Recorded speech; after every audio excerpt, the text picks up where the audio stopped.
Hare Krishna, a very warm welcome to our program on Srimad Bhagavatam study. Today is our 49th class in this series, and today we are going to discuss the 19th chapter. We are going to start this discussion on 19th chapter, which is the last chapter of the first canto of Srimad Bhagavatam, and we will strive to discuss verse number 1 till verse number 20. The chapter overall has 40 verses, so we'll try to cover this total class in 2 sessions. So today is the first session. The title of this chapter is Appearance of Shukadev Goswami. We will start the class with Mangalacharan prayers. Rakesh ji, please help me mention who is the devotee who is going to recite the prayers today. Jivan Radha Prabhuji. Okay, Jivan Prabhu, please.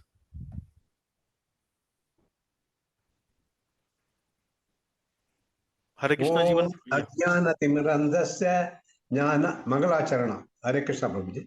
Om Ajnana Timirandasya Jnana Janasharakaya Sakshir Urmilatamyena Tasmai Sri Gurave Namaha Sri Chaitanya Manobishtam Sapitam Yena Bhutale Swayam Rupa Kadamahyam Dadati Swapadantikam Vandeham Sri Guru Sri Yutapada Kamalam Sri Gurun Vaishnavamcha Sri Rupam Sakrajadam Sahagana Jagutan Raghunathan Vitam Tam Sajivam Sadvaitam Savadutam Parijana Sahitam Krishna Chaitanya Devam Sri Radha Krishna Padat Sahagana Lalita Sri Vishakatan Vitamcha He Krishna Karuna Sindhu Dina Bandhu Jagatpate Gopisha Gopika Kanta Radha Kanta Namostute Tapta Kanchana Sau Gaurangi Radhe Vrindavaneshwari Rishabhanu Sute Devi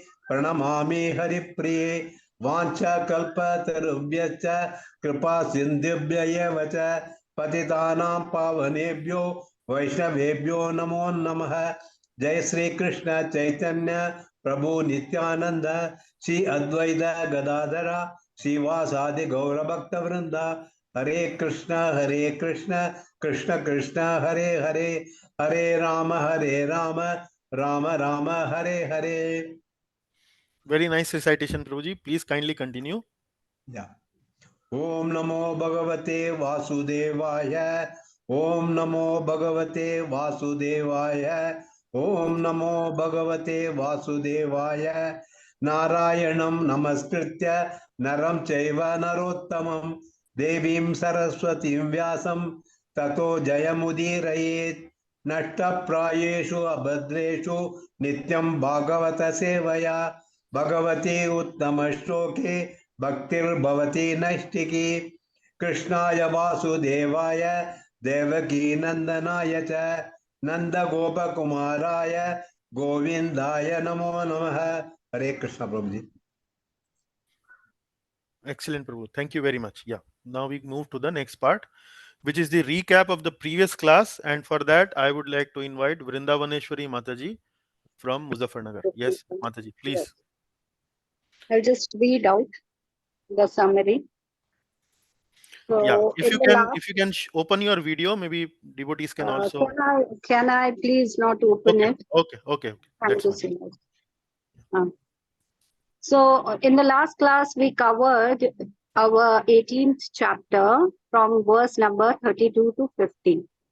The theme of the chapter of these shlokas were how inexperienced and proud Shringi, he curses Parikshit Maharaj, and what were the repercussions of this, what he did to Parikshit Maharaj, and how his father, Shamika Rishi, regretted the action of his son and he prays for him. So in verse 32, Shringi, while playing with his friends, comes to know about the king's offense which was done unto his father. So he starts speaking very proudly and he calls the king as sinful, of crows, and watchdog of the door and whatnot. Like he was speaking very proudly. In next verse, Shringi continues to speak harshly And he even says that how can dogs dine with the masters? In short, he was trying to say that king is the dog and the Brahmana, he being the Brahmana, is the master of the society. And this shows how proud he was. Actually, he was inexperienced to be. And then in the next verse, uh, so he was okay, so he wanted to punish Parikshit Maharaj for whatever he had done. So in the next two verses, it is mentioned how Shringi curses Parikshit Maharaj, telling that on the seventh day, Parikshit will be bitten by the Takshak, by snake bird Takshak. In next two verses, Shringi returns to his father and cries loudly. Father, he gets up from his meditation and he coolly asks his son what had happened and why was he crying.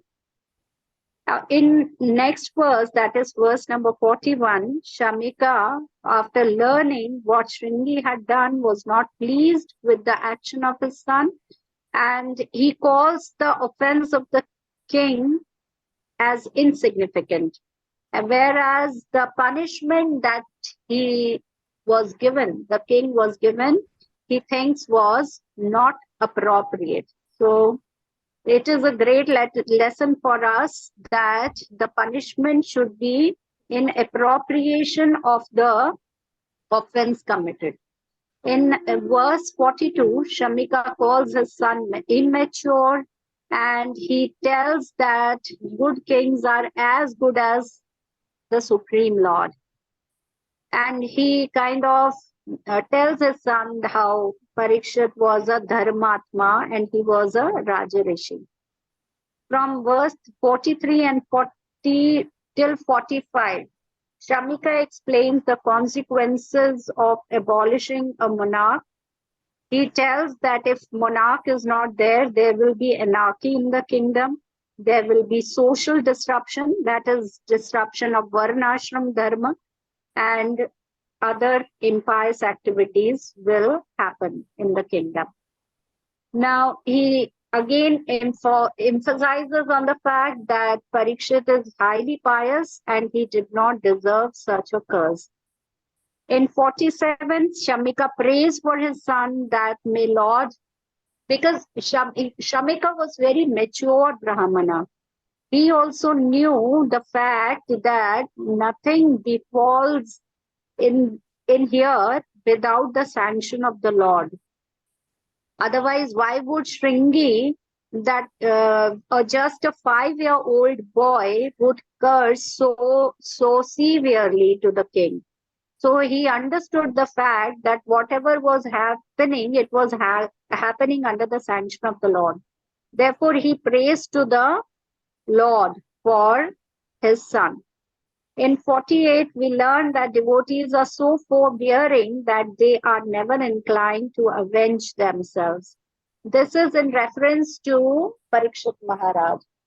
So actually, Parikshit Maharaj was feeling very agitated while he reached home. And he would have easily asked for forgiveness for the Lord, but because he was feeling guilty of the offense created, so he did not want himself to be forgiven. In fact, he wanted that he be punished for the offense created, knowingly or unknowingly.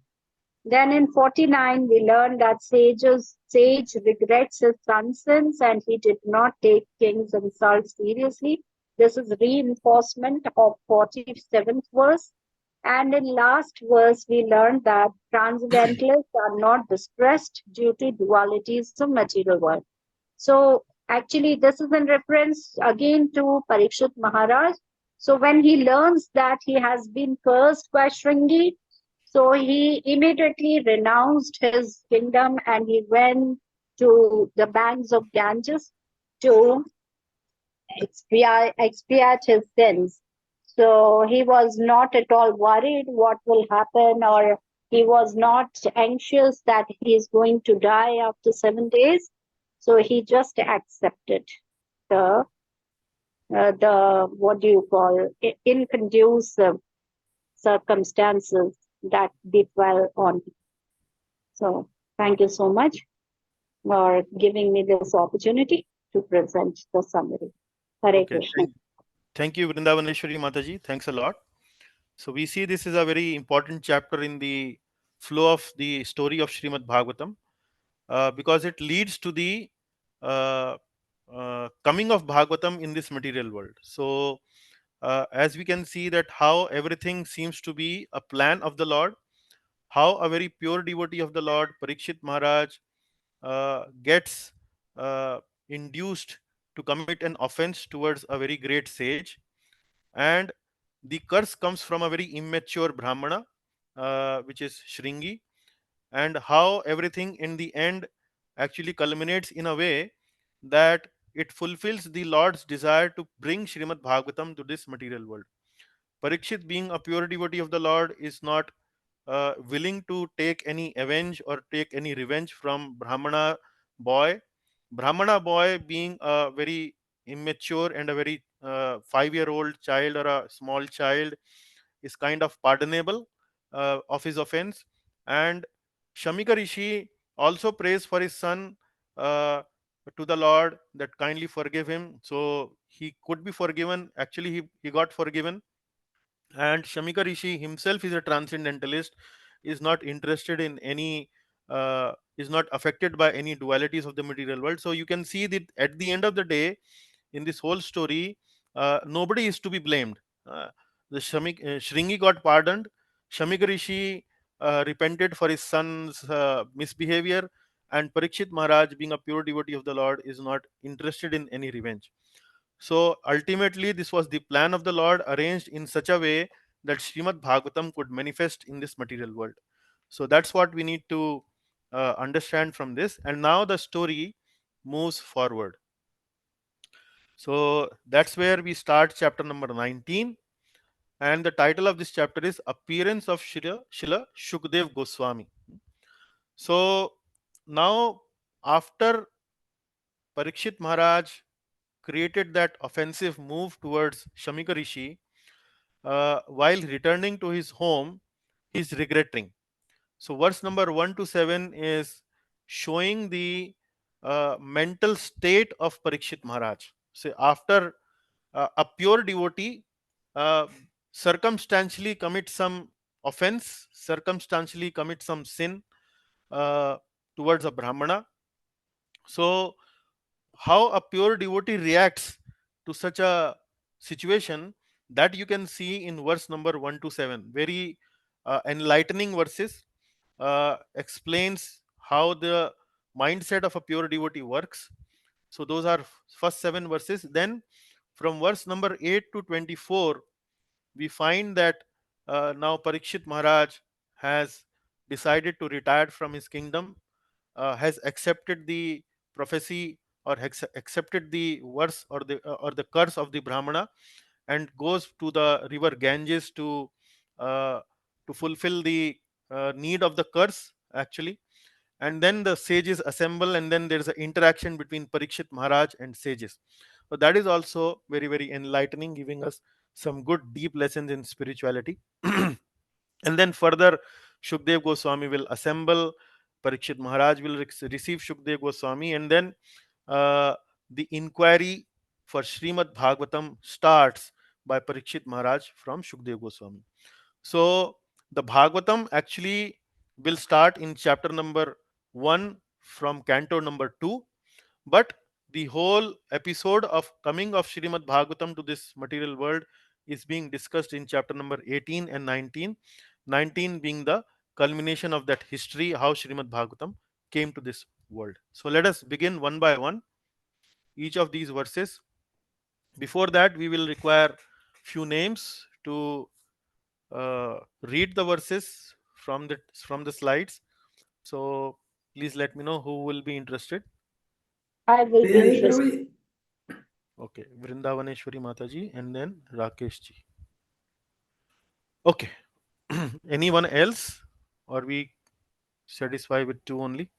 I Okay, can do that, Prabhuji. I can okay, do. Jivan Prabhu also. Sure. So Vrindavaneshwari Mataji, please start.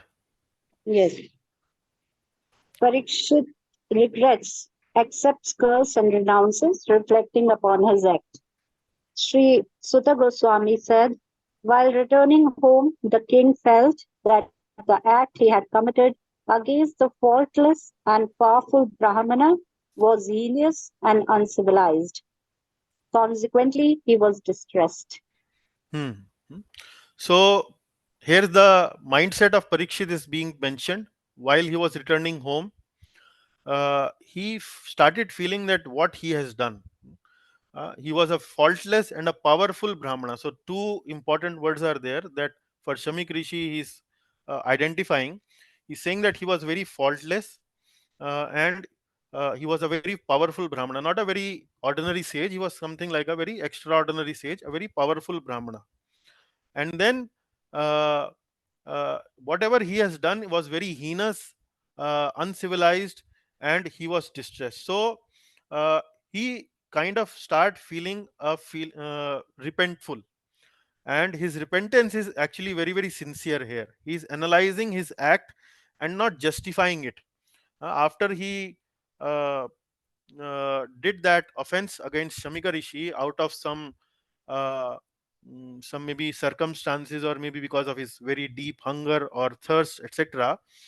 Once he came back to his senses while returning home, he started to see the kind of sinful act or the offensive act he has committed towards the Brahmana. So his repentance is very sincere. He is not trying to justify his behavior. He's trying to analyze his behavior uh, and trying to come to some conclusion that was it justified or was it not. Although whatever happened was circumstantial. uh, Circumstantial means he was very I would say thirsty and hungry, and out of that thirst and hunger, maybe he kind of reacted in such a way that was not very justified. A similar example what we see from scripture is when Mother Sita listens to that cry of Lord Sri Ram after Lord Sri Ram goes and hunts for that golden deer. And the golden deer was kind of putting a trap for Lord Ram. And Lord Ram, when he pierces the deer with his arrow, the deer cries, Ha Ram, ha Lakshman, ha Sita, like that.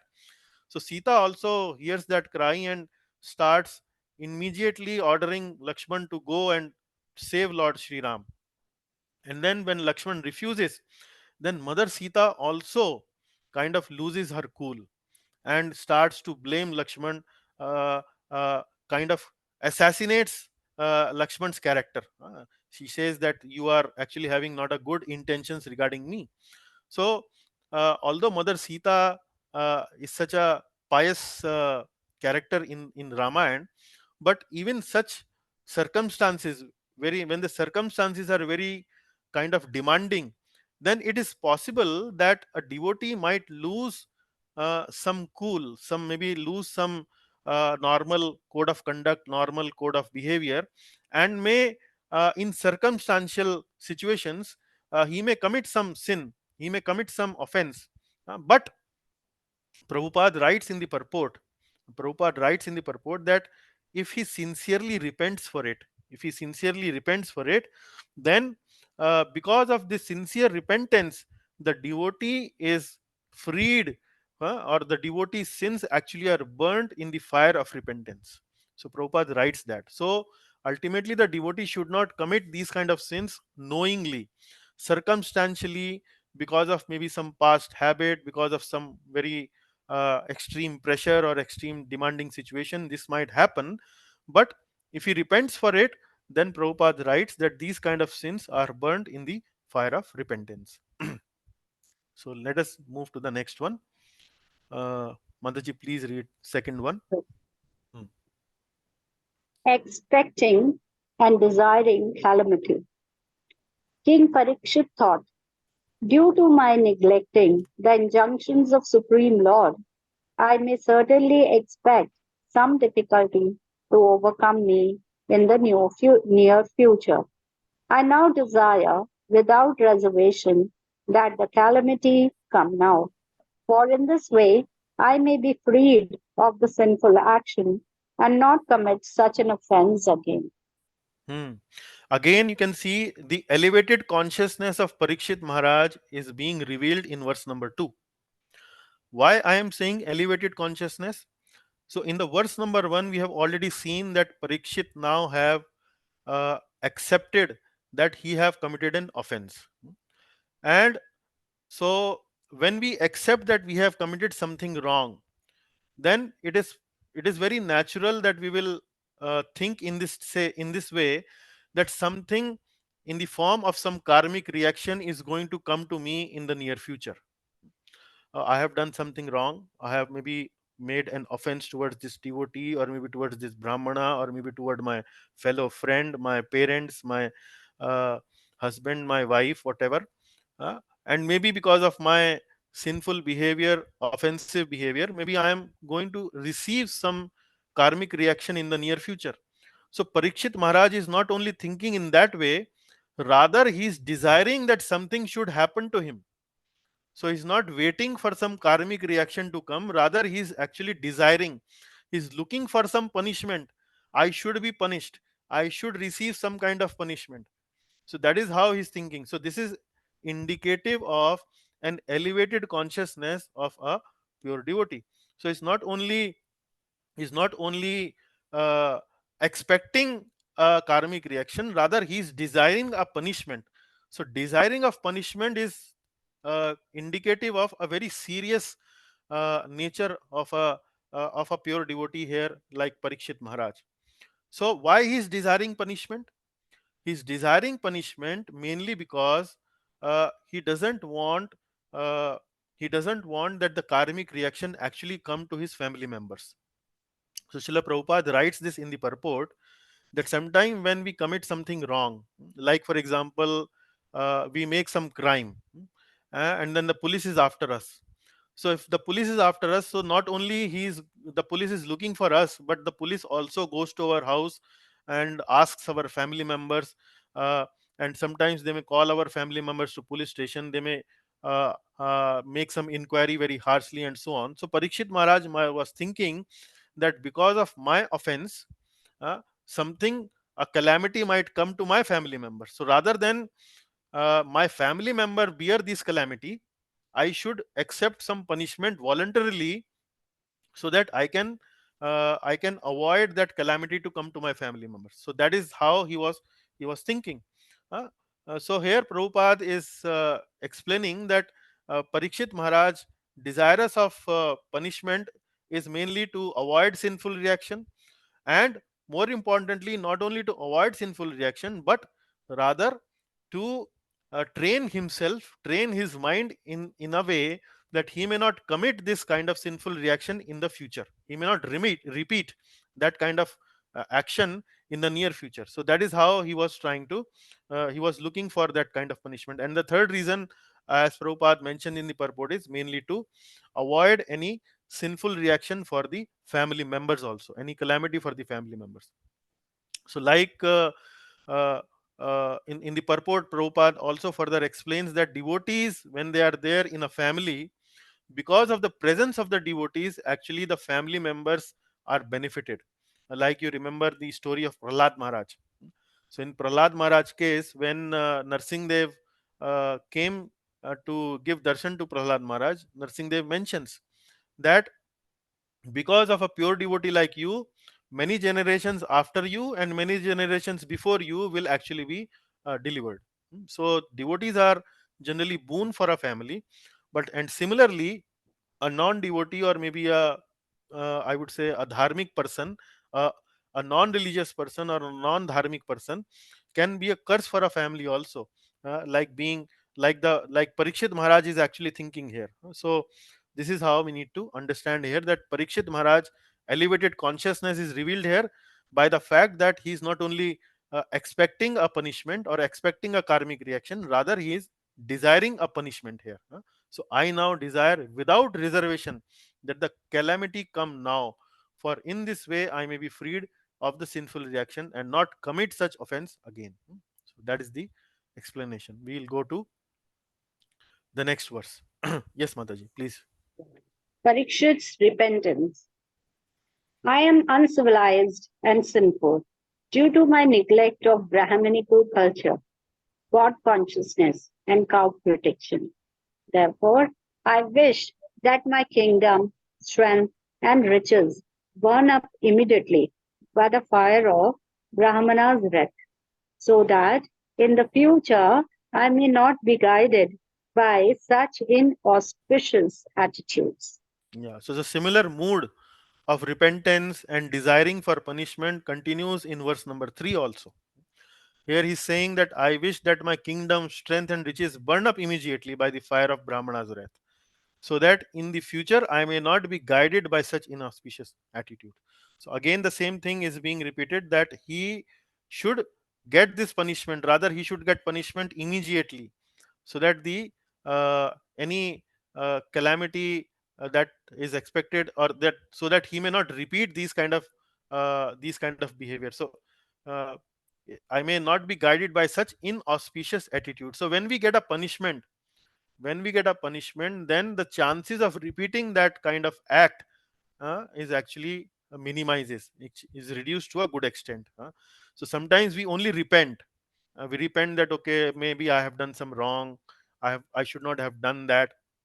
So repentance is good, but punishment is a little more advanced degree. If we get a punishment, then the chances that we will do that kind of a mistake further reduces. Here also we can see from Parikshit Maharaj's statements here that I am sinful and uncivilized due to my neglect of Brahmanical culture, God consciousness, and cow protection. So there are three things: Brahmanical culture, God consciousness, and cow protection. So Prabhupada ji writes in his purport about all these three things. Prabhupada is saying that these three things are really necessary if we want peace in the world, or peace in any society, or any country, or any any place. If we want peace, then these three things should be followed. So one is Brahmanical culture. So Brahmanical culture, if we invest in developing Brahmanical culture, what does it do to us? It gives us self purification. For our own purification, for our own self purification, we need to invest in Brahmanical culture. And what is Brahmanical culture? Brahmanical culture means more and more study of the scriptures, more and more recitation of the scriptures, more and more purity, more and more truthfulness, like all that, more and more commitment towards the Supreme Lord, more and more renunciation. All those are the qualities of Brahmanical culture. So when we invest in development of Brahmanical culture in a place, that will bring self purification. And how can we do it at home? Similar things, if we do all these kind of activities at our home, it will self purify us. And then uh, God consciousness, the second part is God consciousness. So God consciousness is meant for what? Developing God consciousness is meant for self realization. Self realization means what? Self realization means that we are not this body, we are actually spirit soul. The purpose of our existence is mainly to develop love for Lord and move out from this material existence to the eternal spiritual existence. So that is self realization. So when we invest our time, when we invest our energy in developing God consciousness, that brings self realization. And then the third thing is cow protection. Cow protection, what will it do? Cow protection will give us good food stuff like milk, and from that milk we can produce many good milk products. When we eat these products, when we eat these kind of food stuff produced by milk, developed by milk, then it help us uh, uh, uh, develop our good health, help us our develop our brain in such a way which becomes more conducive, more inclined towards receiving spiritual wisdom, spiritual knowledge. So Prabhupada is writing in the purport that if we want world peace, then we need to promote all these three things: Brahmanical culture, God consciousness, and cow protection. Okay, Mataji, please read the fourth one. Yes. Blessing in disguise. While the king was thus repenting, the received news of his imminent death, which would be due to the bite of a snake bird, occasioned by the curse spoken by Sage's son.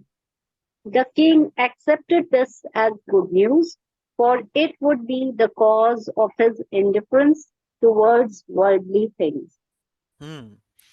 So while the king was thus repenting, he receives the news of his imminent death. So he was desiring some punishment, and actually the news of that punishment came to his kingdom by virtue of a messenger uh, sent by Shamika Rishi. So Shamika Rishi understood that this curse now cannot be taken back. You can't do much about it. So at least what we can do is that we can inform the person who has been cursed by sending some messenger. So Gaur Mukh was the name of the person who was sent as a messenger to Parikshit Maharaj. And when Gaur Mukh came to Parikshit Maharaj's kingdom or his court, Gaur Mukh conveyed the message of Shamik Rishi. Just Shamik Rishi has informed that you are destined to die within 7 days by a Takshaka bird. And actually, Shamik Rishi is very, very repentful, very, very uh, kind of accepting for forgiveness for all what has happened. He's not very feeling very happy about it. He's very sorry about it. But uh, uh, to make the situation whatever best possible he could do in this situation, he has sent me to inform you that you will be died in 7 days time by a snake bird called Takshaka. So this is something which happened in after this episode of cursing by Shringi, and then discussion between Shamika and Shringi happened. Then he sent a messenger to the court of Parikshit Maharaj to inform him. But then what this verse says is that the king accepted this good news. Good news. Now this is something uh, again indicates the elevated consciousness of Parikshit Maharaj. So if we are going to receive the death, our news of our death, we probably will not consider it as a good news. We will always try to think that I am so unfortunate that this news should why this should news be I would be receiving in my life. But King Parikshit Maharaj is accepting the news of his death as a good news, and he's saying that for it would be the cause of his indifference towards worldly things. Oh, now this news has come to me. Now I have got this pretext that I can become indifferent towards worldly things. I could become indifferent towards my kingdom. I could become indifferent towards my family, and so on. So like this. So uh, so a pure devotee is always eager to do something spiritual, always eager to look for some pretext where he can engage himself or herself in some spiritual activity. So King Parikshit Maharaj received this news in similar spirit. Like can give you one example that not a very devotional example, but explains the thing very well. It is said in Hindi that पीने वाले को पीने का बहाना चाहिए. That drunkard looks for some pretext to drink. So maybe today is somebody has passed away, so I should drink because I'm very sad. And today actually somebody is born in my family, so I'm very happy, so I should drink. Today actually it is raining outside, so I should drink because it is very pleasant weather. Today I should drink because it is very hot outside, so that I can become a little cool. So the point is, like a drunkard needs some pretext to drink, a small pretext to start drinking. Similarly, a pure devotee needs a small pretext, so where he can free himself from worldly duties and start fully engaging himself in some devotional activities. So something similar you can see here. uh, it also shows that devotees is not afraid of death. Although he is receiving this news, Parikshit is receiving this news of death, but he is not afraid of that. They are already trained throughout their life by virtue of their sadhana, by virtue of their association, by virtue of their knowledge training, that they are not this body, they are spirit soul. They are eternal souls. They will not die. Their body will die, but they will not die. And their most sacred duty in this life is to mainly develop love for the Lord.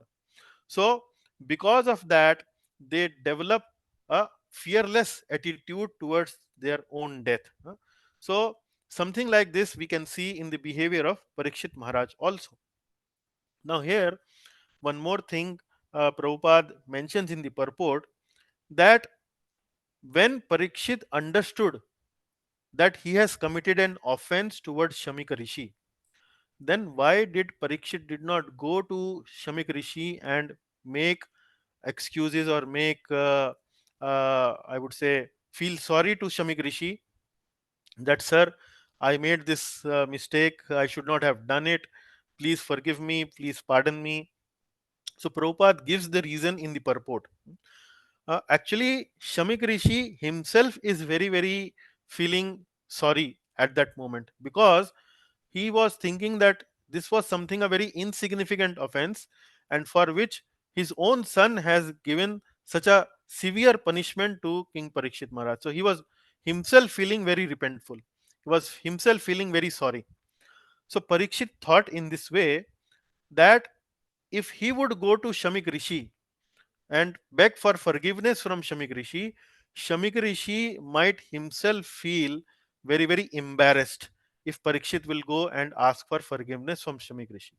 So Shamik Rishi, because Shamik Rishi was feeling embarrassed and he wanted to amend the situation, the only best thing he could do to amend the situation was to send a messenger to Parikshit Maharaj to inform him that at least be ready, that what is going to happen to you in 7 days. So please be ready for it. So this is what Parikshit Maharaj was thinking, and it also shows the sensitivity of Parikshit Maharaj. See, ultimately, we need to understand the higher principle behind asking for forgiveness. The higher principle for asking for forgiveness is mainly to console, to pacify the other person. Say if, for example, if I have committed a offense towards somebody else, then other person would feel really bad about me, will feel really disturbed, that how somebody could do something to me. So it is my responsibility to go to that person to ask for forgiveness, so that I can pacify that person, I can make that person feel better. Like, while we are going on road, and sometime we break some traffic rules, and because of which maybe some other fellow uh, vehicle driver feels inconvenience. So he may we sometimes look at each other and we express to himself that, sir, I'm really sorry, it was not intentional, maybe circumstantially I made that mistake. So at least that person, we can't help him now, that whatever inconvenience we caused to him, but now at least he is feeling a little better because of we've paid our uh, sorry to that person. So similarly, Parikshit could have gone back to Shamik Rishi and say sorry to him, but ultimately purpose for saying sorry was to pacify the other person. But here Parikshit thought that if he would go and ask for sorry to Shamik Rishi, Shamik Rishi would feel embarrassed. Embarrassed. Now, in I should not go to Shamik Rishi because I don't want to create even more embarrassment for Shamik Rishi. So like this he was thinking, and that is the reason he did not go to Shamik Rishi. So the higher principle here is, we need to be sensitive to the emotion of the other person. By asking for sorry or by not asking for sorry, the ultimate objective is to be sensitive to the emotion of the other person. So that is why Parikshit Maharaj did not go for asking for forgiveness to Shamik Rishi. Okay, we go to the number fifth. Parikshit's conviction.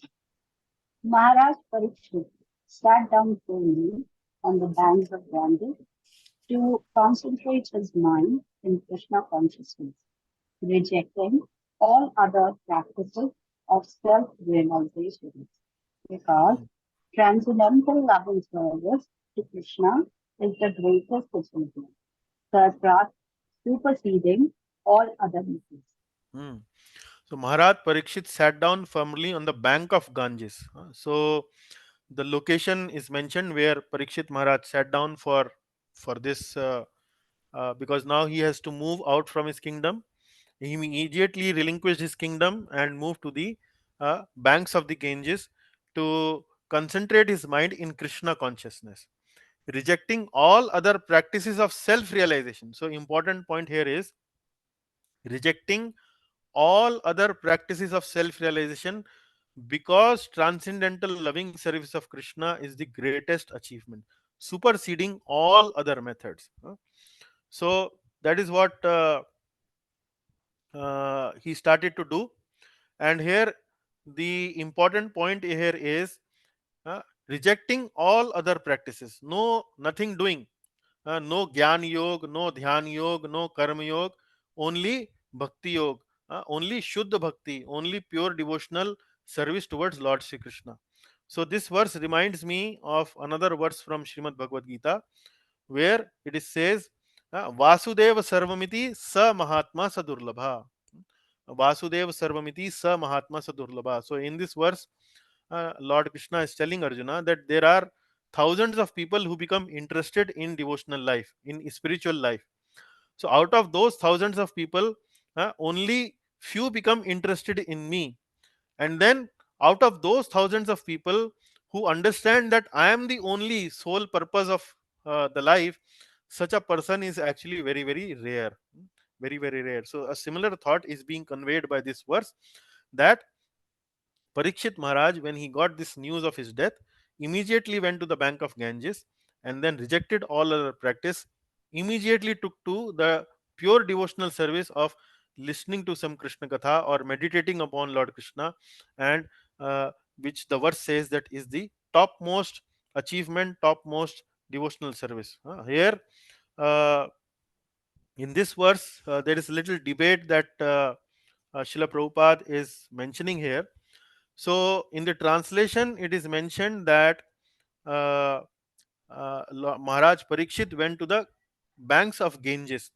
But Prabhupada, when explains in the purport or in the word meanings, Prabhupada is saying either it could be Ganga or it could be Yamuna. Now, the reason for why he is mentioning Ganga or Yamuna will become clarified in the sixth verse when we discuss the sixth verse. So, please uh, recite this sixth verse, Mataji. We will recite it together. Yes. But before we recite, is it possible for you to identify which meter is this, or how many Mm, matras are, how many syllables are there? I will not be able to do that, but I can make a guess. Most probably this is Nishtu or Tushtu. Or maybe Vasant Tilaka, or maybe Shardul Hikrit, or something. Prabhuji will say that at least one should be there. I know only of these two. Okay, okay. Maybe we will give opportunity to others in the class. Yeah. But Which I verse will is? decide together Yeah, with yeah. you, We will Prabhuji. decide together. Which meter is this? First of all, we need to recognize the meter. And what is the formula? Number of syllables. How many syllables are there, Prabhu, in this verse? 8, 11, 14, 17, 19. How many are there? I have purposely referred this verse in 17, Roman, Prabhuji. Roman script. How many, Prabhu? 17. So this is 17 syllable. I think so, sir. I think so. Okay. So you are not confident. No, confident, sir. Confident also. Oh, Confident okay. on my part. Okay, okay. Okay. I think 11, Prabhu. 11. 11, 11. Okay. Manish Prabhu, you seem to be responding somewhat better. So how do you count that 11 in this? So Ya is 1, Y 2, Hmm, hmm, Lasak, I think hmm, Lasak 3, hmm, 3 is 4, Tulasi, 5, hmm. 6, 7, Vimshara 8, 9, 10, Okay. Okay, okay, 11. okay. Okay. Let me ask another question. What is the formula when the verse is shown in the English letters or Roman letters? Hindi you can recognize. Full letter means one syllable, half letter means no syllable. But here, how do you recognize the number of syllable? A rough formula, thumb of rule. Vowels I are have not told counted. Vowels. vowels are counted. Vowels are counted. So count the vowels in first line. Y, Hmm. 1, V, Uh, 2, uh. L, 3, L is S, not a 4. vowel. What are No, vowels? no, no. Sorry, What are sorry, sir. vowels? What are vowels? Y, No, no. What are 1, vowels? A, 2, What are vowels? A, I, O, U, Y. Okay. Now come. Okay. Now start counting. Hmm. A, 1, Two. 2, I, 3, Okay. A, 4, A, Hmm. 5, Hmm. I, 6, Huh. U, 7, Huh. A, Huh. 8, I, Huh. 9, Hmm. I, 10, I, Hmm. 11, A, 12. 8, 12. 12. So, okay, 12. Now, what I will tell you is when vowels are coming together, A and I, then it is actually one counted as only one only. So this rule of this thumb rule is actually not a very uh, foolproof, but generally, okay, if you count in maybe the third line, you will know. Count in the third line. U1, Hmm.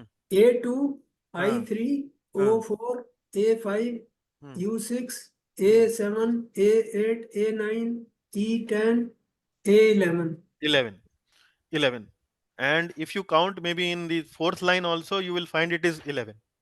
So this is 11 syllable meter. So Rakesh ji was counting 17. Oh, Prabhuya, I mistook. I counted Yeah, other. yeah. You No counted problems. all the probably the letters of Sanskrit or the letters of English language. Anyway, so keeping it short, what is 11 syllable meter means? Is it Trishtup? Trishtup. So how will are we going to recite it? Which is the reference verse? Karpanya dosho apahatas. Karpanya dosho pahata swabhava. Right? So like that we will count it. We will recite it. So I will Also, recite it. Tatvad Visargo Janataga Viplavo. That also is there, Tatvad Visargo Janataga Janataga Viplavo. Correct. Viplavo. Correct. Yeah. Right. So we will recite this. Vrinda Mataji, please Yeah. join Yeah. me. Ya vai Ya vai lasat Shri Tulasi Vimishra. Yagai Tudasi Mishra Ya vai Krishna lasat Shri Tulasi Vimishra. Yagai Lasashri Tulasi Mishra Krishnangrirenyav Bhyadhiku. Sorry. Krishnangrirenva Bhyadhikambunetri. Krishna Gridenda Vidya Kumbhanitri Krishnangrirenva Krishna Gridenda Adi Abhidya Kambunetri. Punati Kumbhanitri lokanubhayatra seshan. पुनातिलोकानुभयात्र शेषाम् Kastam na sevet marishyamanaha. तासां न सेवेतमरीष्यमाणो Yes. भावैरतश्री तुलसी Tulasi Vimi. विमिश्रा Bol. Krishna विवेङ्गादित्या कुम्भनेत्री पुनाति लोकान् त्वयात्र शेषान् तस्तां न स्वेतामरिष्यामाण Very nice. Okay. Thank you very much. So, the second formula we should not forget in case we don't know or we don't have the verse in the Devanagari script. So, count the number of vowels and probably count in all the lines so that you know actually how many syllables they are. Hmm. So, this is the sixth one. So, in the previous verse, it is mentioned that Parikshit Maharaj went to the bank of Ganges to meditate upon Lord Krishna. Here, the glory of Mother Ganga is given here. Glories of Ganga water are given here. So let us first of all meditate upon the meaning of the each of these lines. Ya vai lasat Shri Tulasi Vimishra. Vimishra. Vimishra means what? Vimishra means what? Mishra Not, means not, what? Mishra. Mishra. not mixed. Mixed. Mishra is Mixed. mixing, Mixed and means Vimishra huh. not Mixed mixed. mixed means mishrit. Oh, sorry. Mishra means mixed. Tulasi. Tulasi is tulasi leaves. So uh, या वही लसत श्री तुलसी विमिश्रा कृष्णांग्री रेणव अभ्यधि काम्बु नेत्री कृष्णांग्री रेणव रेणव Renu means what? Renu, Sand. sand. So there are two things that are mentioned here, that Ganga water comes from where? It is mentioned that Ganga water actually comes from the Supreme Lord's Vaikuntha abode. Where it comes from, it emanates from the Lord's lotus feet. And what are the qualities of Lord's lotus feet? Maybe there are some dust particles in the Lord's lotus feet, and then Lord is always worshipped by putting tulsi on his lotus feet. So when the Ganga water emanates from the Lord's lotus feet, so it will come in contact with tulsi. So because it comes in contact with tulsi, the Ganga water has a fragrance of tulsi, and because it emanates from the Lord's lotus feet, then it also has some particles of Lord's dust of the Lord's lotus feet. So it is mishrit. It is mixed with two things. uh, One is it is mixed with the dust of the Lord's lotus feet, and it is also mixed with the fragrance of the tulsi leaves which are on the lotus feet of the Lord. So this is one quality of Mother Ganga. The river by which the king sat to fast carries the most auspicious water, which is mixed with the dust of the lotus feet of the Lord and tulasi leaves. Then the third line, Punati lokan ubhyatra seshan. Therefore, that water sanctifies the three worlds inside and outside, and even sanctifies Lord Shiva and other demigods. Punati lokan ubhyatra seshan. Punati lokan ubhyatri seshan means sa ishan. Now you see this, the last word in the third line, se ishan. Ishan is something which is referring to Lord Shiva. Sa Ishan means including Lord Shiva. Including Lord Shiva. Including Lord Shiva means that other demigods also. So the water that sanctifies the three worlds, Punati Lokan. Punati means purifying. Lokan means all the worlds, all the lokas. Ubhyatra. Ubhyatra means above and down. Not only the topmost loka, but the lokas in the down part also. So Punati Lokan Ubhyatra Sa Ishan. Then what the fourth line says, Kastam na sevet marishyamanaha. Kastam. Kastam means then why? Then who will be the person who is destined to die will not take shelter of this river? So Parikshit Maharaj has already received this news that you are going to die in 7 days. So he has already received this news. So if he has received this news, then the best place is to go is to the banks of river Ganges. Now this verse I explained you in the form that Ganges emanates from the lotus feet of Lord Vishnu or Lord Krishna.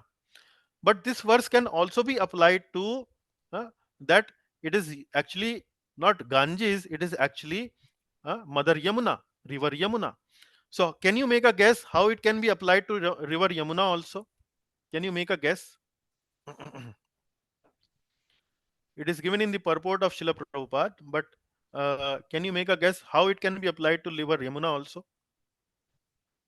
Because Yamuna, Krishna played on the banks of Yamuna, and he did so many pastimes on the banks of Yamuna. Yeah. So a good guess, Mataji. Very close. But the reason that Prabhupada gives in the purport is that when Vasudev was taking Lord Krishna from Mathura to Gokul, when he was born, then he had to cross river Yamuna. And river Yamuna was so eager to Yeah, touch the lotus feet of the Lord that yes, she raised her levels to the fact to the point that she could touch the lotus feet of the Lord. Rather, yes. Prabhupada actually informs us in the purport that when he was crossing river Yamuna, that Lord Krishna actually fell in the Yamuna river itself. So when Lord Krishna either fell in river Yamuna, or maybe the level of river Yamuna rise to the fact that, to the level that she could touch the lotus feet of the Lord, in both the situation, river Yamuna came in contact with the lotus feet of the Lord. And so this is how you can apply to river Yamuna also, that when the Yamuna river came in contact with the lotus feet of the Lord, then lotus feet of the Lord has the fragrance of tulsi leaves, and it might have some charan renu also. So that is how you can apply the same shlok to the uh, river Yamuna also. Prabhupada gives this reason that uh, our Acharya Jeev Goswami, he has indicated that the river mentioned here actually is river Yamuna, not Ganga. And he gives this reason that Parikshit Maharaj was the king of Hastinapur, which is present day Delhi, Delhi.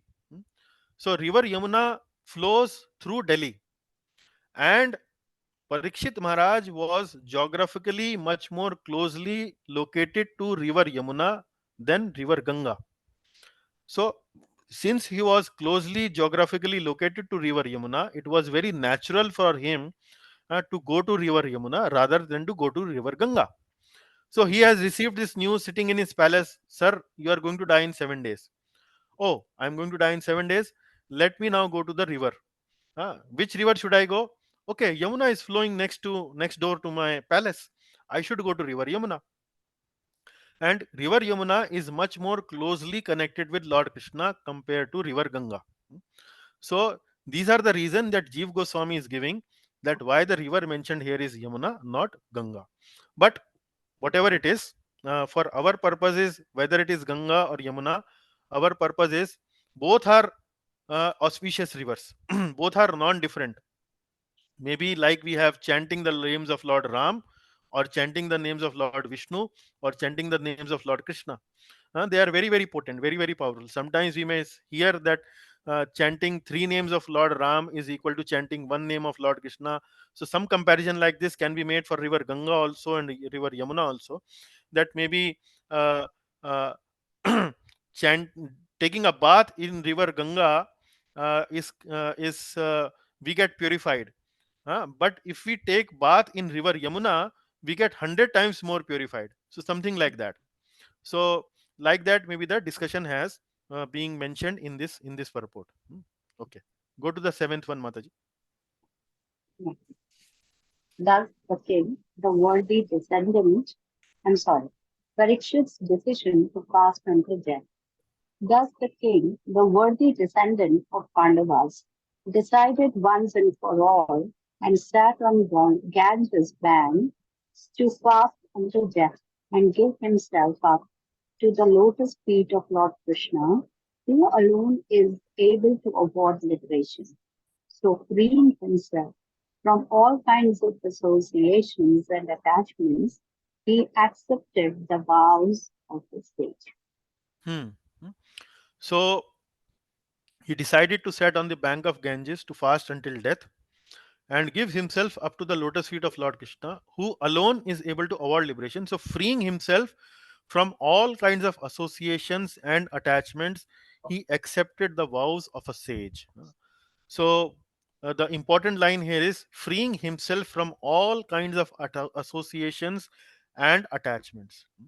Now, we should be aware of our attachments and try to slowly become detached from those attachments. Now, in how does it apply in our life? Like, for example, when we are chanting the holy names of the Lord: Hare Krishna, Hare Krishna, Krishna Krishna, Hare Hare, Hare Ram, Hare Ram, Ram Ram, Hare Hare. So we know that we need to chant these mantra for our own purification and spiritual advancement. But next to our chanting, where we are sitting and chanting, place next to us, we have kept our mobile phone. Hmm. Now, when the mobile phone rings, we forget our chanting and our attraction goes towards mobile phone.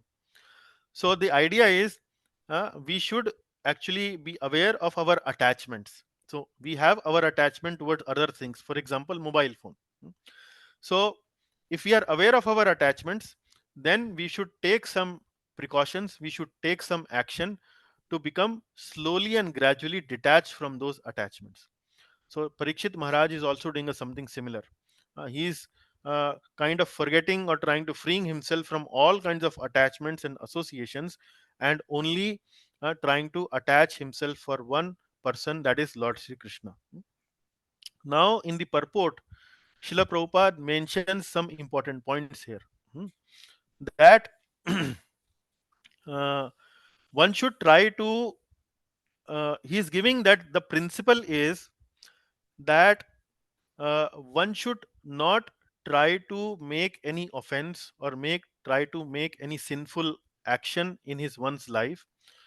Purposefully, one should not do it, and try to make an endeavor to become attached to the lotus feet of Lord Sri Krishna.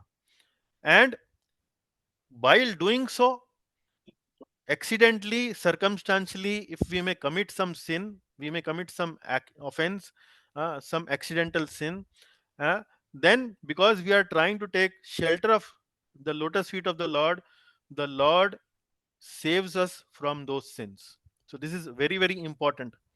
Very, very important lines, might give some relief to a lot of devotees, that Prabhupada is saying that the principle is that a devotee should not commit a sin purposefully. On purpose, one should not commit a sin, and then at the same time uh, try to make a sincere endeavor, sincere attempt to connect oneself from Lord Krishna. And while doing so, if there are some accidental sins that might happen, then Lord Krishna will take care of it. Uh, we should not worry too much about it. So in this regard, do you remember any verse from Srimad Bhagavad Gita?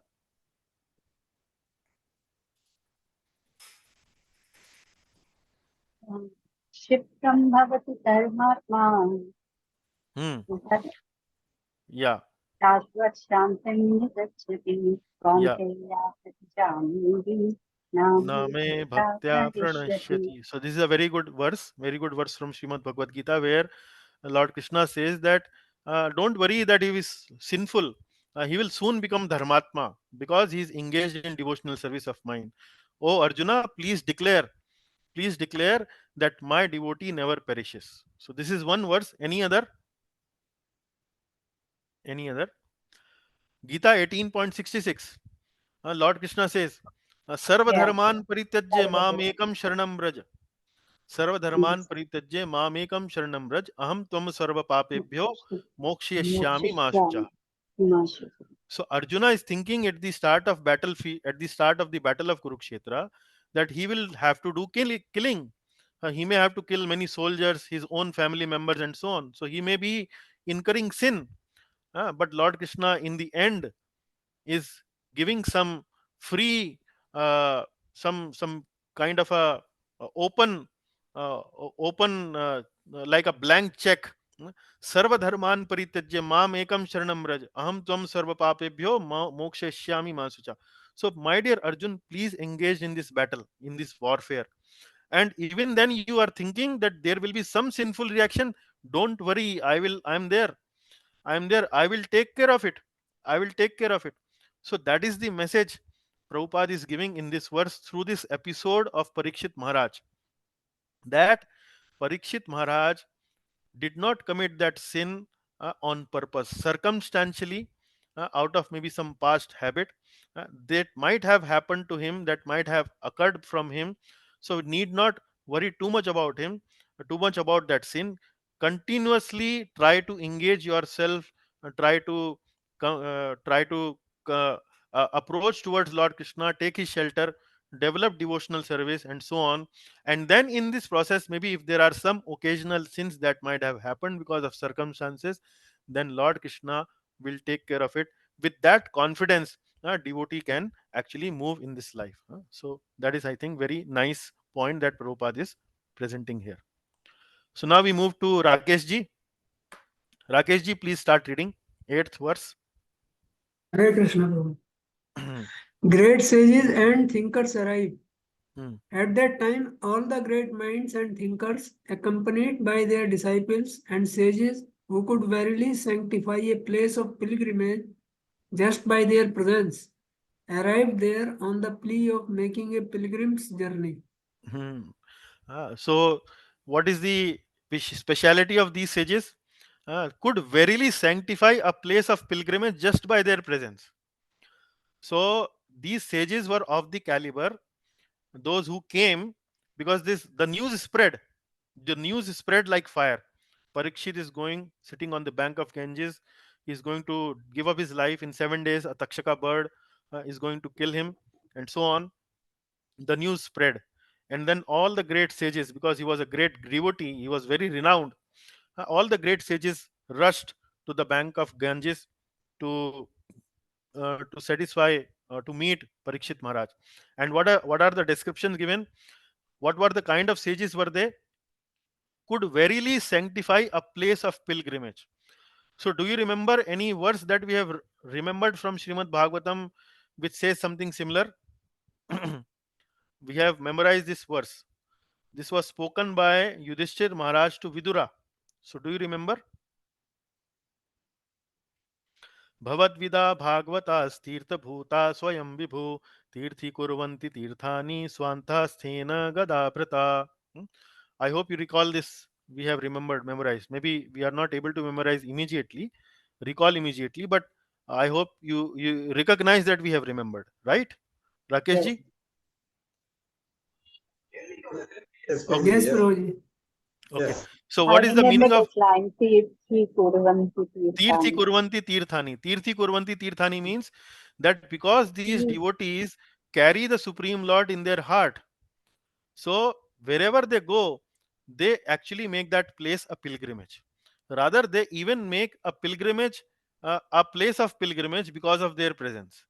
So Tirthi Kurvanti Tirthani, because Swantha Sthena Gadabrata, because they carry the Lord in their heart. So those were the sages who could purify the Tirtha Sthan, actually visited Parikshit Maharaj.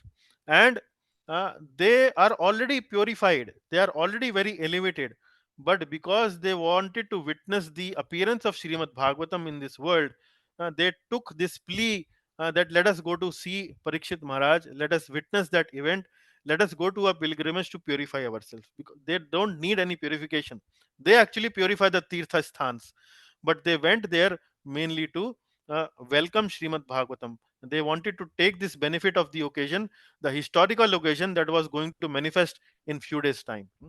So like that, these sages went. So now, verse number 9 and 10 are the names of the sages who have arrived there. Maybe Rakesh ji, can you please read this? Great sages and thinkers arrive Hmm. from different parts of the universe. There arrive great sages like Atri, Javana,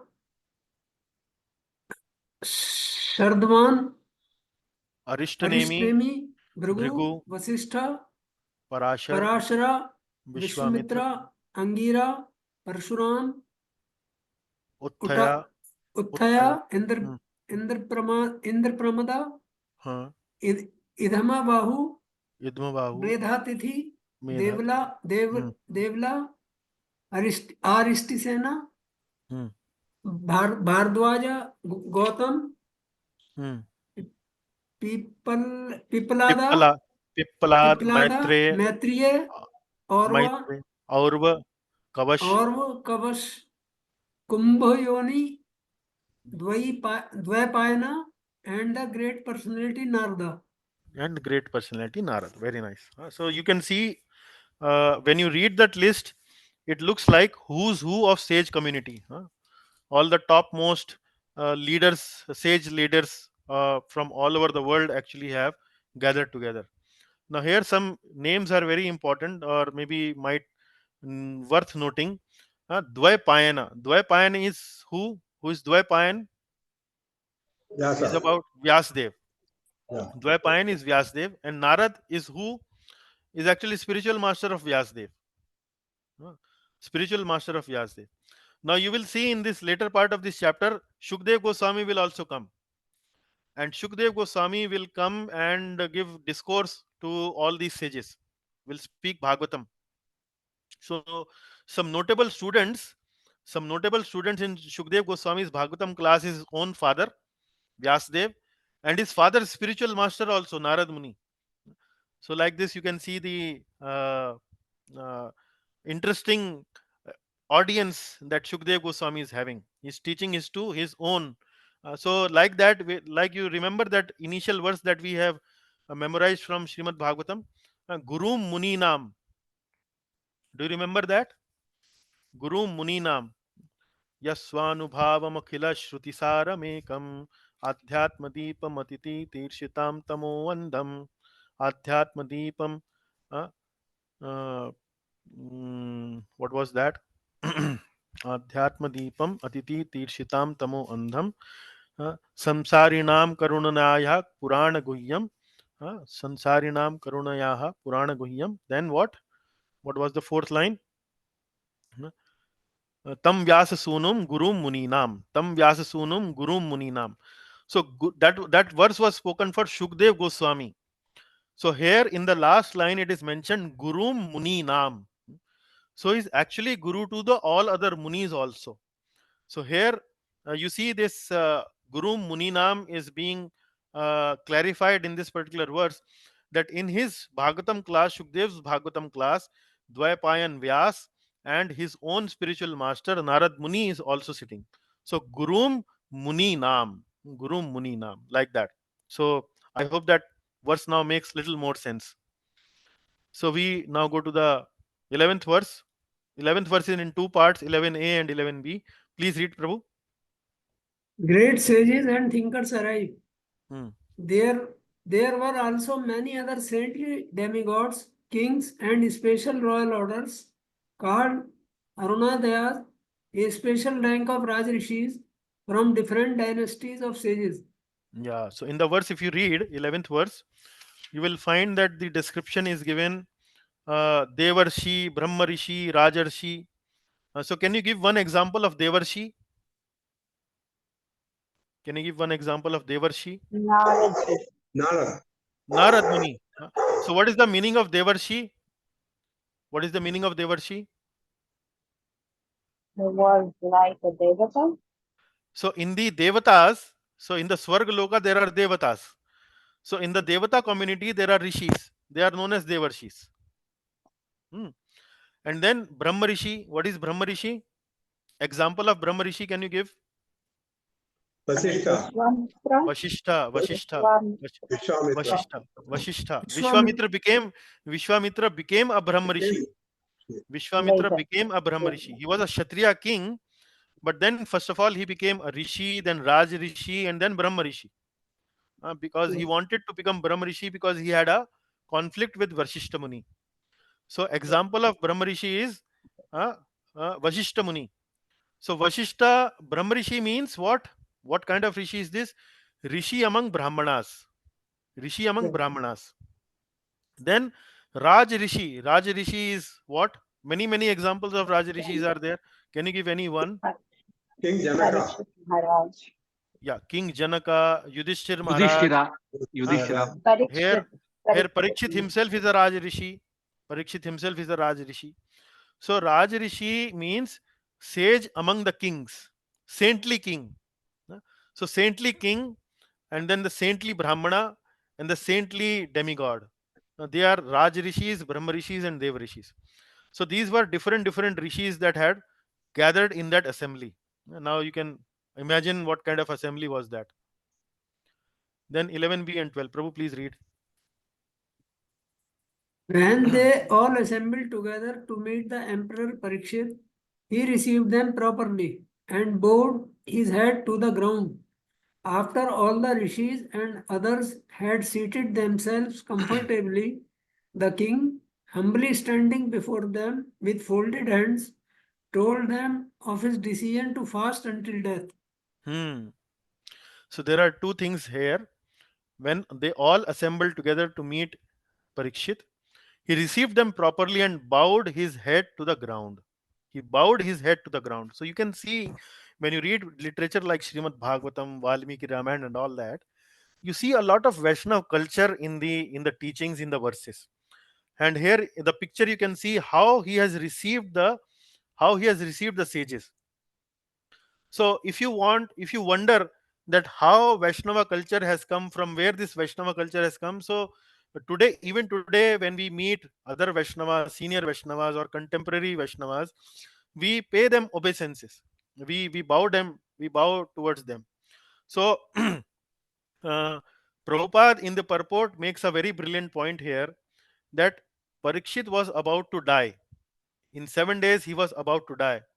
And when he saw these sages coming to his assembly, coming to meet him, he paid them obeisances. He paid them obeisances. Why? Because this is one way. This is one way where a person who is about to die can actually save himself from any offenses. So when you pay offenses, when you make an obeisance, when you make a dandavat pranam, or when you make a pranam to somebody, then the blessings come from that person. So in the past, if somebody may have committed some offenses to that person, they are nullified. So this is something which people who are about to die often do. So Parikshit was doing something similar. Something similar culture was seen at that point when Parikshit was there. So this is one point Prabhupada mentions. And then, after all the rishis and others have seated themselves comfortably, king humbly standing before them with folded hands told them of his decision to fast until death. So when the sages had come, Parikshit Maharaj informed the sages that he has decided to fast until death. So in this point, Prabhupada mentions in the purport that the kings in the previous ages were not dictators. They used to rule their kingdom by taking advice from able Brahmanas. So here, Parikshit Maharaj, sharing his decision before the authority of the sages, actually is trying to double confirm, my dear sir, I have decided to fast until death. So by speaking like this in front of the sages, he is trying to have a confirmation from the sages that I have taken a good decision. Although he has already taken a decision, but repeating that decision in front of the sages is mainly to show approval or take approval from the sages. So Prabhupada write in the purport that this indicates that the king in the previous times were not dictators. They would rule by taking appropriate advice from the able Brahmanas, the authorized Brahmanas. That is how they would rule. So similarly in our life also, like in our Vaishnava tradition also, we may have taken some decision. But if we repeat that decision before our seniors, before our varishthas, then those seniors will listen to it, and they might give their acceptance to it, or they might give us some advice to it. So this is something showing humility. This is also showing that we should take our life in a serious manner, where we, whenever we make a major decision, we take acceptance and approval from some other fellow senior Vaishnava devotees. So these are two important points. So consulting the authority is very important. 13th Prabhu, yes, read. Feels fortunate. The fortunate king said, indeed, we are the most grateful of all the kings who are trained to get favors from the great souls. Generally, you sages consider royalty as refused to be rejected and left in a distant place. So 2 points are there. Here Parikshit is saying that he is most grateful to all the kings who are trained to get favors from the great soul. So can you guess whom he is referring to here? Most grateful to all the kings. So he's expressing his gratitude to the kings. Which kind of kings? Who are trained to get favors from your great souls, from you great souls. So who are these kings he is referring here? Can you make a guess? All the Raja Rishis, Okay. And where are these Rajarishis? Who are these Rajarishis? maybe from his own dynasty, the Yes, Pandavas. yes, from his own dynasty. Yudhishthir, Bhishma Pitamaha, Bharat Maharaj, so many. So all of them were Rajarishis.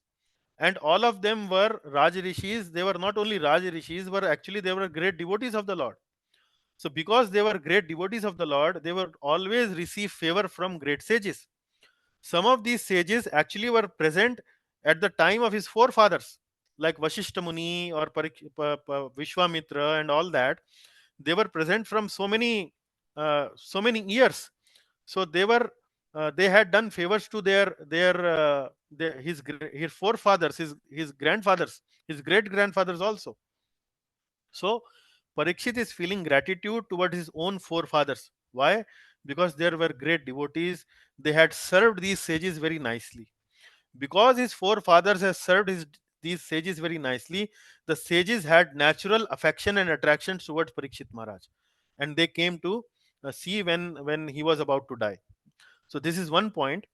Then the second point is, generally the sages consider royalty to be as a refuse, to be rejected and left in a distant place. So this shows Parikshit Maharaj's humility.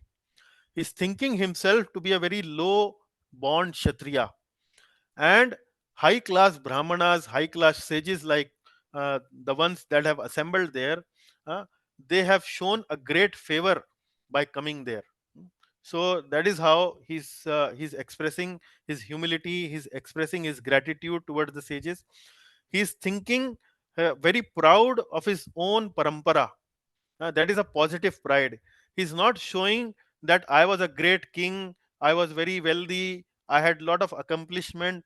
If he would have said something like that, that is something like a negative pride, negative way of expressing pride. So he's expressing his pride in a positive manner, uh, that he comes from such a illustrious parampara of Raj Rishis, who were great devotees of the Lord, and because of which I am receiving this favor of these great sages. And these great sages are showing such favor to such a low born Kshatriya. Although he's a great devotee, he's a pure devotee, but he's showing that humility by feeling like that. Okay, 14th verse. Prabhu, please read. Appreciate Lord's grace. The Supreme Personality of Godhead, the controller of both the transcendental and mundane worlds, has graciously overtaken me in the form of a Brahmana's curse. Due to my being too much attached to family life, the Lord, in order to save me, has appeared before me in such a way that only out of fear I will detach myself from the world. So here you can see Parikshit is again showing his humility. He's thinking that Lord has done a great favor to me by cursing me through this Brahmana boy. Again, this is showing his humility. He's seeing something like Lord's mercy even in a very distressful situation. For example, his own death. And Prabhupada writes in the purport that we see one Brahmanical behavior in the form of Shringi cursing Maharaj Parikshit. And we see another standard of Brahmanical behavior like the great sages that have assembled to uh, bestow their blessings to Parikshit Maharaj at this time. So, because the sages were present there, the presence of sages actually indicates the presence of the Lord.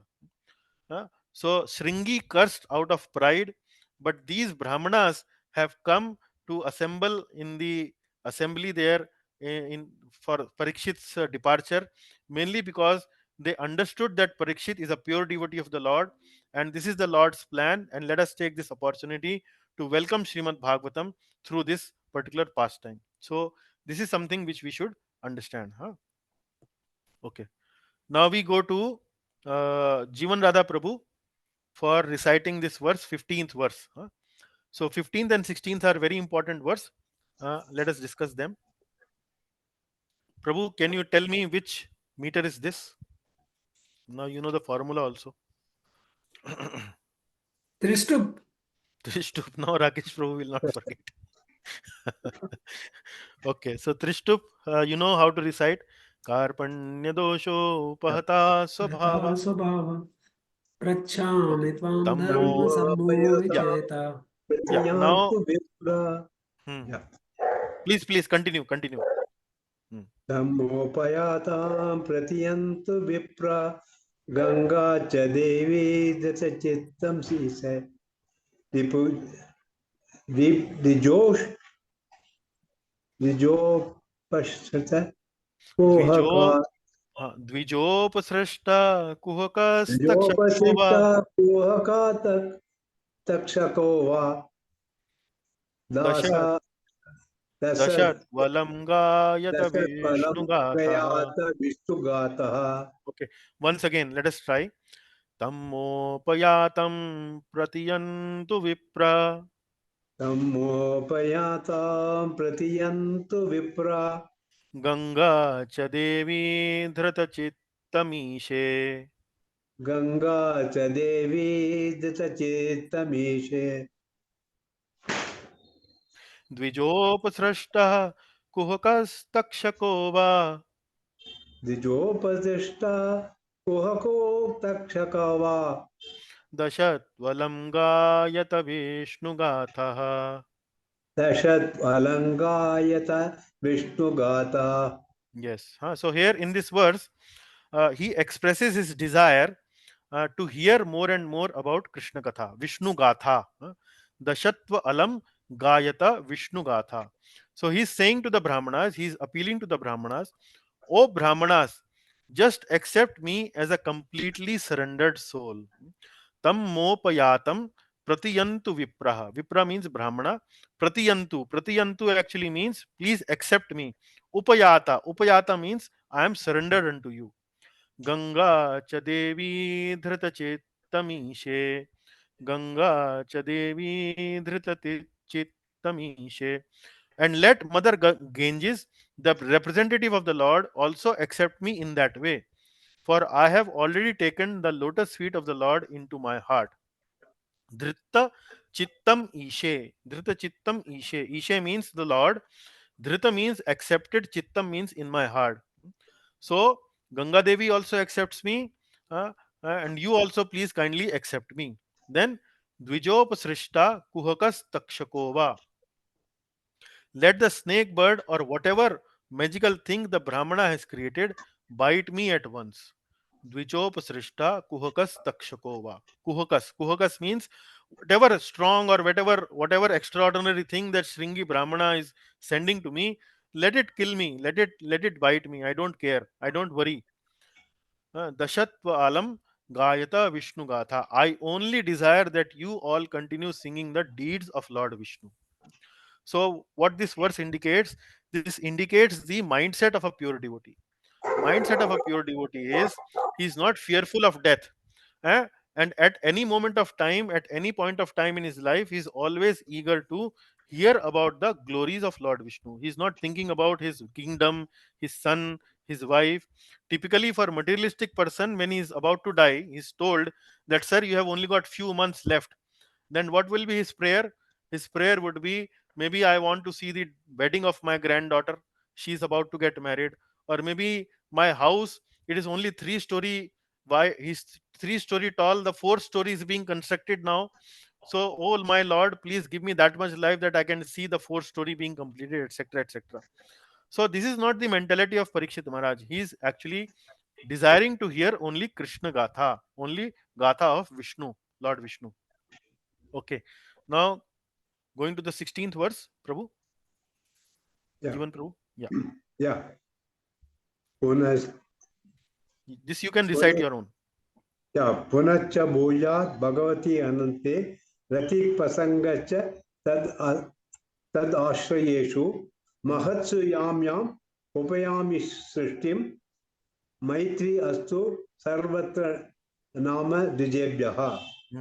पुनश्च भूयात् भगवत्यनन्ते रति Punacha प्रसंग Bhujat Bhagavatyanante Rati Prasangacha Tad Ashrayeshu Mahatsu Yam Yam Upayami Srishtim Maitri Astu Sarvatra Namo Dijebhyaha. Yeah, now at this point, Parikshit Maharaj is expressing what desires he have. So first of all, he says, Namo Dvijebhya means I offer my obeisances unto all you Brahmanas. And he's praying for only these particular things. That if I should take my birth in the material world again, then what I should have? uh, Punascha bhuyat Bhagavatya Anante Ratihi. Bhagavati Anante Rati. I need Rati of Ananta Bhagwan. unlimited Lord Krishna, I need complete attachment to unlimited Lord Krishna. Uh, Bhagavati Ananti Rati. Then Prasangascha Tad Ashrayeshu. Prasangash means association. Tadashrayeshu means devotees. And I need association of your devotees. And then the third thing is Maitrastu Sarvatra. I need all friendly relations with all living beings. So these are my only desires. So if what I need is, I need to hear Vishnu Gatha. I need Rati in Bhagavati Anante. I need association of his devotees, and I need friendly and relations with all living beings. So, oh my dear sages, please, these are my aspirations. Okay, now 17th and 18th, this is now quickly we will wind up. Not much remaining now. Prabhu. Praised by demigods. 17. In perfect self-control, Maharaja Parikshit sat down on a seat of straw with the straw roots facing the east, placed on the southern bank of the Ganges, and he himself faced the north. Just previously, he had given charge of his kingdom over to his son. So in the 17th verse, it is mentioned that he had given his kingdom to his son Janmajaya, and now he's sitting on the bank of Ganges on a straw mat, and he's facing the southern, or he's facing himself in the north direction. And then what happens is, please read 18th verse. Thus the king, one minute. Thus the King Maharaja Parikshit sat to fast until death. All the demigods of the higher planets praised the king's actions and in pleasure continually scattered flowers over the earth and beat celestial drums. Drums. So this is something, a joyous occasion. Somebody who has become purified his life in the pure devotional service of the Lord now is coming to the point to go back to his spiritual kingdom. So the devatas become very happy when they see other devotees advance. So they have gathered together and are showering flowers on Parikshit Maharaj. So here the main lesson is that devatas are also devotees, and when they see Parikshit Maharaj progressing to the point of perfection, going back to the spiritual world, to the lotus feet of the Lord, they become very happy. So the point is that we should not become envious when we see other devotees advancing. We should become very happy that one of my fellow devotee has perfected his life and actually is going to back to Godhead, perfected his life like that. So this is something. The more we take pleasure in other devotees advancement, the faster we ourselves advance in our own devotional life. So this is something which we need to learn from this verse. So finally we come to 19th and then maybe to 20th. Please read, Prabhu. Approval of sages. 19. All the great sages who are assembled there also praise the decision of Maharaja Parikshit and they express their approval by saying very good. Naturally, the sages are inclined to do good to common men, for they have all the qualitative powers of the Supreme Lord. Therefore, they were very much pleased to see Maharaja Parikshit, a devotee of the Lord, and they spoke as follows. So devotees, the sages became very happy. So devotees, the sages always are in the process of enlightening others that accept devotional service. So when they see somebody progressing to that stage, they feel very delighted. So something that has happened, and they are expressing their approval by saying, "Very good, you did very nice, Parikshit. You really made it. We are really proud of you." Then 20th. Okay. Appreciation by sages. 20. O chief of all the saintly kings of the Pandu dynasty, who are strictly in the line of Lord Krishna, it is not at all astonishing that you give up your throne, which is decorated with the helmets of many kings, to achieve eternal association with the personality of Godhead. Yeah, so David, the sages are appreciating further. They say that we are not surprised that you have achieved this. Like father, like son. Your parents, your grandfather, Yudhishthir Maharaj, Arjun, they were all great devotees. You have come from Pandu dynasty. They were all great devotees of Lord Sri Krishna. So you also are becoming successful like them. It is not at all astonishing.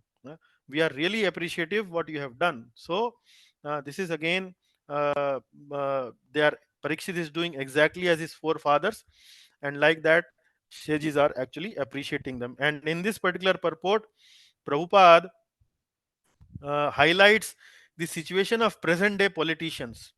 Present day politicians are too much attached. Even till the end of their life, they don't want to leave their positions, power, and prestige.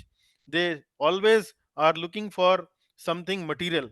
But here, Prabhupada is saying that people should learn, modern day politicians should learn from the example of Parikshit Maharaj, who is after the highest material gain, highest gain in life, not about this tiny gain of maybe some kingdom, maybe some power, some name, fame, prestige, etc.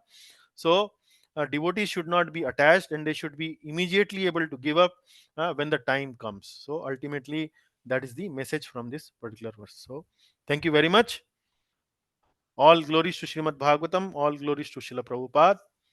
Any takeaway points, any questions, comments, we can discuss now. Hare Krishna. Rakesh Prabhu, can you update me of the services, people who are going to serve in the Prabhu ji next class? मंगलाचरण तो मेरा ही है, Okay. और class summary Vasudevan Prabhu ji. Okay. So Vasudevan Prabhu, you are class summary. Rakesh ji for Mangalacharan and Jivan Prabhu for class summary. नहीं, वासुदेवन प्रभु। Oh, Vasudevan. Oh, sorry. Vasudevan Prabhu. Hare Krishna Prabhuji, Yes, Prabhu, please. very nice class, very enjoyable evening, I Yeah. must say. Thank you. But at the end of the class, I feel that things done impulsively. I think Parikshit also acted impulsively, very humanly, at a human level.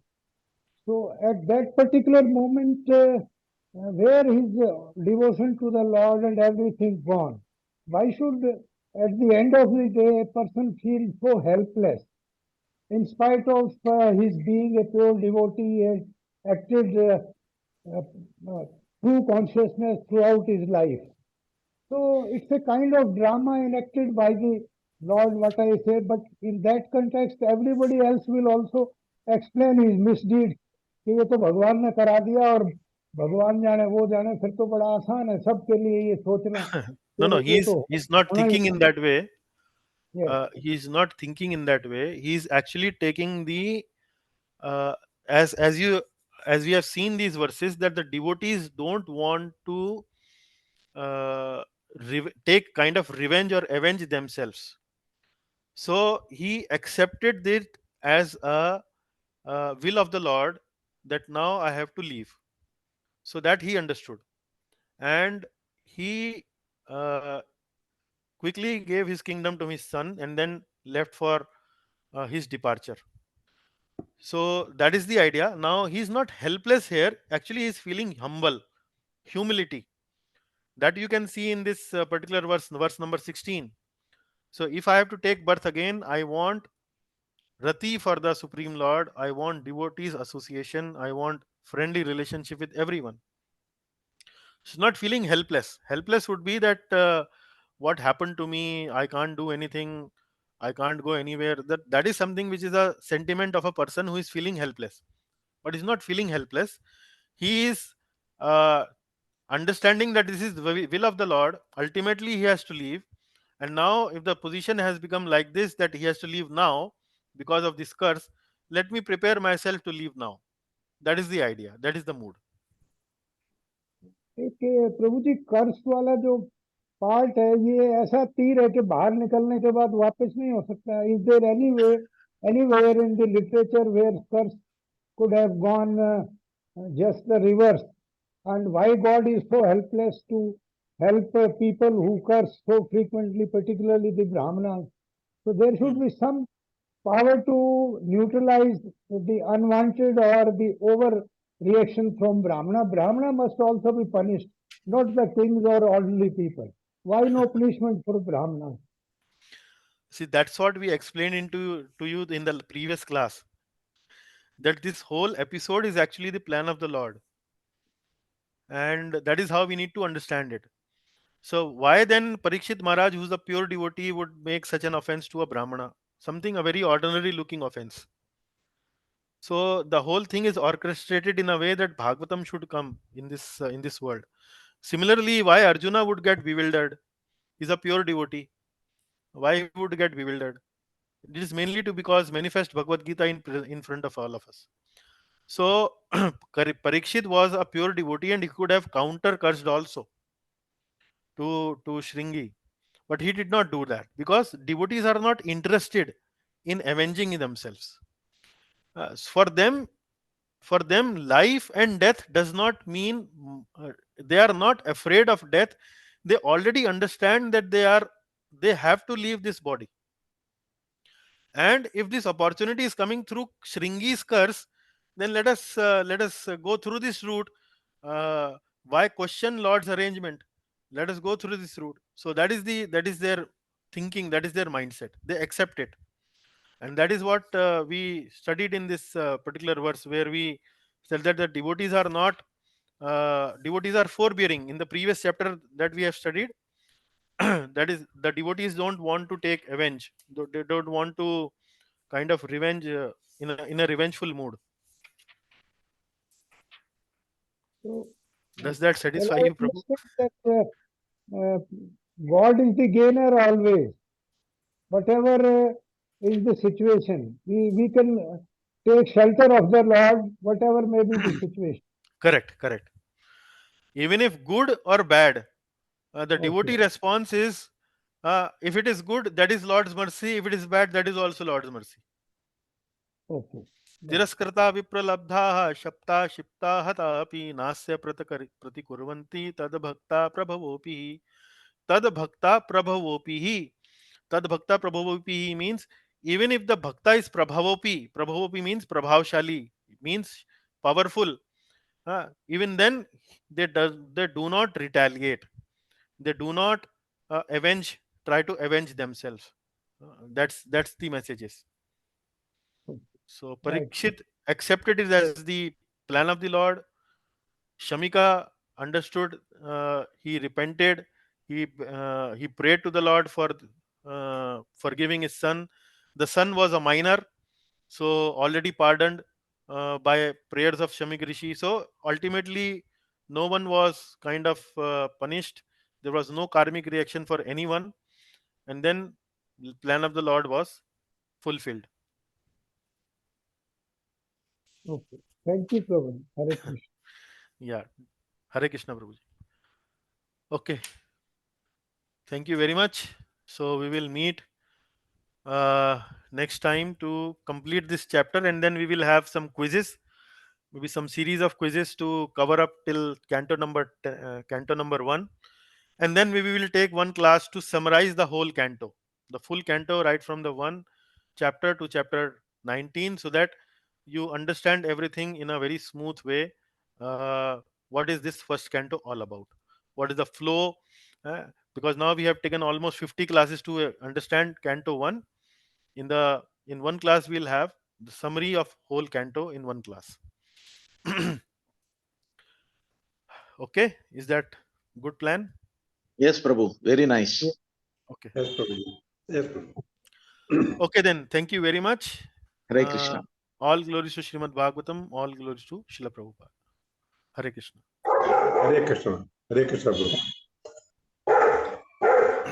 Hare Krishna, Prabhu. Hare Krishna, Prabhuji. Hare Krishna. Hare Krishna. Prabhuji. Hare Krishna, Mataji. Hare Krishna. Thank you. Hare